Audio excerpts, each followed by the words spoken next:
ఏదైతే సుదీర్ఘకాలం పాటు ఇప్పుడు ఢిల్లీ దగ్గరే గురుగావ్, ఢిల్లీ గురుగావ్లో చేసేవాళ్ళు ఉద్యోగాలు గురుగావ్లోనూ ఉండొచ్చు, లేదా ఢిల్లీలో అయినా ఉంటుంటారు. గురుగావ్ ఒక పెద్ద పారిశ్రామిక వాడగా తయారు చేసిన తర్వాత విపరీతంగా మన ఊళ్ళల్లో చాలామంది గురుగావ్లో ఉద్యోగాలు వస్తున్నాయి. ఎందుకంటే అక్కడున్న నార్త్ ఇండియన్స్ దానికి ప్రయారిటీ ఇవ్వట్లేదు.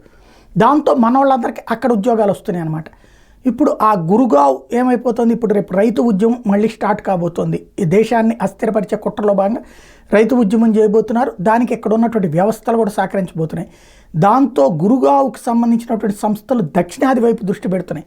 మనం కూడా ఆంధ్రాలో కూడా వినియోగించుకుంటే బాగానే ఉంటుంది, కాకపోతే టైం తక్కువ ఉంది. ఇప్పుడు ప్రస్తుతం ఏదైతే తైవాన్కి సంబంధించినటువంటి డెల్టా సంస్థ తన హెడ్ క్వార్టర్స్ని గురుగావ్ నుంచి బెంగళూరుకి మార్చేసింది. ఇది గ్లోబల్ R&D సెంటర్ని ఇప్పుడు బెంగళూరులోకి మార్చేసింది. ఎందుకంటే గురుగావ్లో ఎదురవుతున్నటువంటి సమస్యలు దృష్టిలో పెట్టుకుని ఇక్కడక్కడ కేవలం అవుట్సోర్సింగ్ సెంటర్ల కిందనే ఉంచుకునే ప్రయత్నం చేస్తున్నారు.